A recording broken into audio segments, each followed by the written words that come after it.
I love you.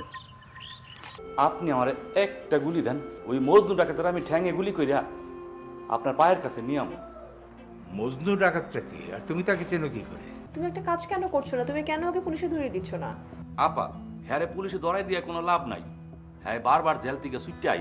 দারোয়ান বাড়ির মায়ের সাথে ডাকাত বাড়ি পোলার বিয়ে হইতে পারে না, তাগো মধ্যে প্রেম ভালোবাসা হইতে পারে না। আমারই নিয়ে কথা। হ, মজনুয়ার তোরে নিয়ে গ্রামে অনেক কথাবার্তা শুনতেছি। বিশ্বাস করো মিয়া ভাই, আমার আর ওই মজনুর কোনো সম্পর্ক নাই। গুলি যে ফোটাইলি, গুলি তো ফোটে নাই। আমি তো মরলাম না রে। এই তোর রাইফেলটা একটু দেখি। ডাকাতি করুম, ডাকাতি। আজ থেকে 1 মাসের ভিতরে যে কোনো এক রাইতে আমি এই বাড়িতে ডাকাতি করুম। তুই রেডি থাইস, গুলিও রেডি করিস। যদি পারিস আমারে ধরিস। আমারে ধরা তোর মতো দারোয়ানের যোগ্যতা নাই। মজনু বুঝনা রাখ, এইবার তোর যদি আমি ধরতে পারি সারা জীবনের জন্য 14 শিখের ভিতরে ঢুকামু, এইটা তুই জানি না রাখ। 14 শিখ? তোর ভবিষ্যৎ কি কয় জানোস? তোর ভবিষ্যৎ কয় তুই ঢুকবি 14 শিখের ভিতরে। আমি যখন এই বাড়ি ডাকাতি করুম, পুলিশ এসে তো তোরে ধরবো। পুলিশ কইব যে ডাকাতের লগে এই দারোয়ানের যোগ সাজস আছে। আর শুন, লালির হৃদয়ের 14 শিখের ভিতরে এই মজনু বসবাস করতেছে। তারপরে একদিন দেখবি যে আমি কাজী লইয়া জেলখানার সামনে ওই 14 শিখের সামনে তোর লগে দেখা করতে গেছি। কেন জানোস তো? তোরে তো সাক্ষী করুম, বিয়া করুম না লালি রে। তুমি এভাবে বলা মতো পাইচারি করছো, আর মহা বিপদ ব্যাপার। তুই গুলি করে ঠেকাবে নাকি হাত দিয়ে ঠেকাবে সেটা আমি জানি না। তুমি যদি ডাকাত ধরতে না পারো, পুলিশ সাথে। আপা, আপনি শুধু বড় সার্ভে কইয়া আমার একটা গুলির ব্যবস্থা করাই দেন। আপনি দেখেন এই গুলি পাওয়ার পর মজনু ডাকাতের ঠিকই আমি এই রাইফেল দিয়া তার মাথার খুলি উড়াই দেবো। আপা আচ্ছা ঠিক আছে, চলো।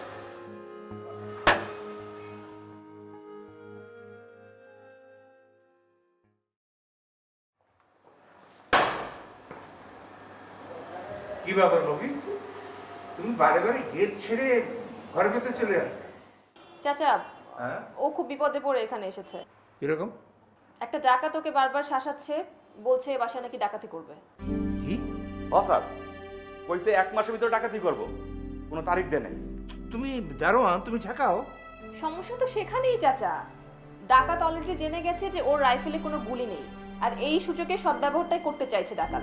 তা আমি কি করব? তুমি তাকে একটা গুলি দিবে, তার কাছে থাকবে, এবং সে কোনো এক সময় ফাঁকা ফায়ার করবে। ডাকাত তাহলে বুঝবে তার কাছে গুলি আছে, ভয়ে পালিয়ে যাবে, আর ডাকাতি করতে আসবে না। কিন্তু চাচা, কোনো কিন্তু নয়, আমি আছি, তুমি আমার উপর আস্থা রাখো।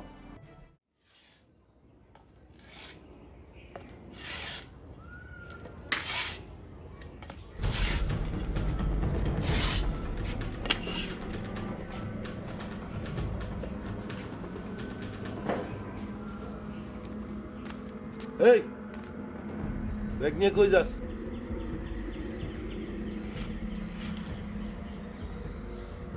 চলে যাই। চলে যাই মানে? চলে যাই মানে এই বাড়ি ছেড়ে একেবারে চলে যাই। মানে কি? ডাকাতের বাড়িতে আর না, আমি এই ডাকাতের বাড়ি ছেড়ে একেবারে চলে যাব। এই এতদিন থাকলি এই ডাকাত বাড়ির ভাত খাইয়া এত বড় হইছস, তখন তো গেলি না, এখন কি হয়েছে? হাত পা গজাইছে না? এই কই যাবি, কই যাবি? ওই দারোয়ান বাড়িতে যাবি? কেন আমি ওই বাড়িতে যাবো কেন? এই সমস্ত উল্টা পাল্টা বুদ্ধি তোর মাথায় কেটে ঢোকাইছে? তুই ভাবছস কি যে আমি জানি না? আমি সব জানি। তুমি লতার কথা বলতেছো তো? লতা অনেক ভালো মায়া। সে যদি এইসব কথা বলেও থাকে তাহলে বুঝতে হবে যে সে আমার অনেক ভালোবাসে, আমার ভবিষ্যৎ নিয়ে ভাবে। তাই আমারে এই বাড়ি ছেড়ে চলে যেতে বলছে। আমার আরো আগে চলে যাওয়া উচিত ছিল। যা যা, অত সোজা না। দেখ ভালো কইরা 2 টাকা ইনকাম করতে পারিস কিনা। ইনকাম যদি না করতে পারোস, ওই দারোয়ানের মাইয়াও তোর বিয়া করবো না। সে কি করবো জানোস? আর একজনরে বিয়া কইরা তার হাত ধইরা তোর সামনে দিয়া চলে যাইব। তাহলে ভাবছো লতা আমার কপালে নাই, তাই তো? ঠিক আছে, তবু এই বাড়িতে থাইকা ডাকাইত নামের ডাক শুনতে আর এই তোমাদের অস্ত্রের শব্দ শুনতে আমার ভালো লাগে না। তোমার একটা উপদেশ দেই, এ লাইন সেরা দাও, ভালো হয়ে যাও।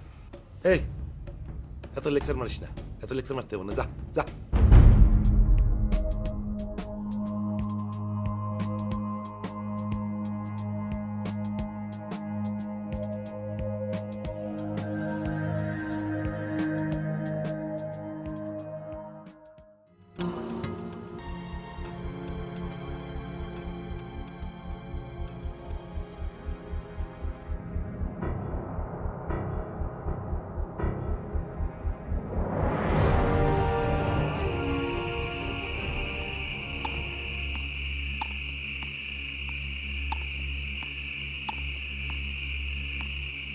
বস্তিওয়ালা জাগো,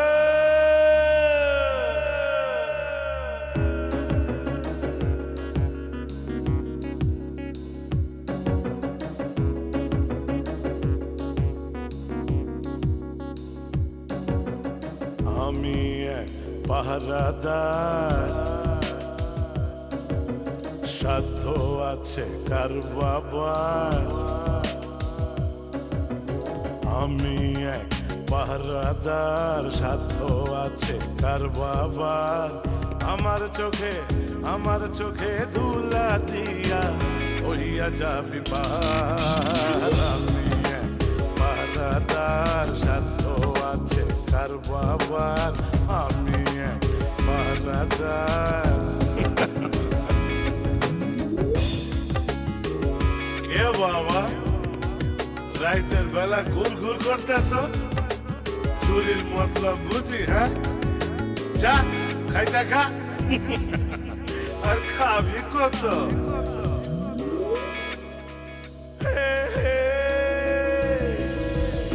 আশ খাইলি, পাশ খাইলি গোলার ধান। 2 খান মানুষ বছর হইলি রে 10 খান। আশ খাইলি, পাশ খাইলি গোলার ধান। 2 খান মানুষ বছর হইলি রে 10 খান। ঘরের মধ্যে ঠাই নাই, পথে ঘাটে জায়গা নাই। কয়দিন পরে দুনিয়াটা হইব রে ছারখার। আমি এক পাহারাদার, সাধ্য আছে কার বাবার। আমার চোখে ধুলা দিয়া হইয়া যাবি পার। আমি এক পাহারাদার, সাধ্য আছে কার বাবার। আমি এক পাহারাদার।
ছোট সাহেব, আপনি নিজের বাড়িতে ডাকাতি করতে আসছেন?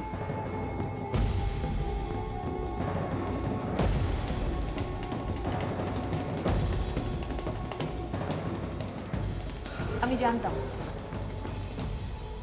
আমি জানি এই কাজটা ঠিক। নরেন, আমরা তো খুন করিনি, তুমি মিথ্যে বলছো কেন? মামা, আপনি একজন সিনিয়র মানুষ, আপনি কোথায় ওকে এসব কাজে বাধা দিবেন তা না আপনি ওকে সহযোগিতা করছেন? ছোট সাহেব, একটা কথা কই, আপনার থেকে আমি সব কিছুতেই ছোট। শিক্ষা, দীক্ষা, মর্যাদা সব কিছুতেই কম। আজকে আপনি যেই কাজটা করতে আইছেন, যে বাবা মা আপনাকে জন্ম দিয়েছে, আপনি সেখানে ডাকাতি করতে আইছেন। সন্তানের কাছে বাবা মা অনেক কাছের। সন্তানের বিপদ আপদে কিন্তু বাবা মা আগে আসে। আপনি তার সন্তান হয়েও নিজের বাড়িতে ডাকাতি করতে আসলেন, কাজটা ভালো করেন নাই। ওরা গেম খেলেছে, ওরা মজনু ডাকাতকে আপনার সামনে নিয়ে এসে আপনাকে ভয় দেখিয়েছে, যাতে আপনি বোঝেন যে হ্যাঁ, মজনু ডাকাত আসলেই ডাকাত। ডাকাতিটা আসলে ওরা করতে চেয়েছিল, এটা ওদের প্ল্যান ছিল। ওরা ডাকাতি করবে, তারপর পুলিশকে জানাবে মজনু ডাকাত ডাকাতি করেছে। পরে পুলিশ যখন যাবে মজনু ডাকাতের কাছে, তখন আসলে কিছুই পাবে না। আলটিমেটলি কি হবে? পুলিশ ডাকাত ভেবে আপনাকে জেলে নিয়ে যাবে। তুমি জানলে কিভাবে? ওই মজুর ডাকাত তোমাকে বলেছে? ওই হারামজাদাটা কোথায়? ও এখন জেলে। আমার ওকে অনেক আগেই সন্দেহ হয়েছিল, তাই ওকে আমি পুলিশে ধরে দিয়েছি। আর ও নিজের মুখে সব কথা স্বীকার করেছে। বাবা মা কি সবকিছু জানে? মা এখনই আসবে এবং এসে মা দেখবে তাদের ভালোবাসা সন্তানের কি কীর্তি। প্লিজ নরেন, বাবা মাকে কিছু বলো না। আমার নিজেকেই খুব ছোট মনে হচ্ছে। আমি নেশার জগতে ছেড়ে দেবো, সব কিছু ছেড়ে দেবো, তবু তো প্লিজ বাবা মাকে কিছু বলো না। হ্যাঁ, আমাকেও আপাদুল্লাহ ভাই সন্তানের চেয়ে বড় করেছেন। আমি তাদের সাথেও বেইমানি করলাম। আজ তোমাদের দুজনের জন্য একটা গরিব মানুষ, একটা নিরীহ মানুষ ফেসে যেত। সরি অফিস ভাই, রিয়েলি রিয়েলি সরি। সরি। তোমরা প্রতিজ্ঞা করো যে তোমরা নেশা ছেড়ে দেবে। তোমরা আজকের পর থেকে কখনো নেশা করবে না। তাহলে আমিও প্রমিস করছি, আমি চাচা চাচিকে তোমাদের সম্পর্কে কিছুই বলবো না। নরেন, আমি প্রতিজ্ঞা করছি আমি আর কখনো নেশা করবো না। যেই নেশার কারণে বাবা মার কাছ থেকে তার নিজের সন্তান দূরে সরে যায়, সেই নেশা আমার দরকার নেই। আই প্রমিস আমি আর নেশা করবো না। মামা, আপনি? আমিও প্রমিস করলাম।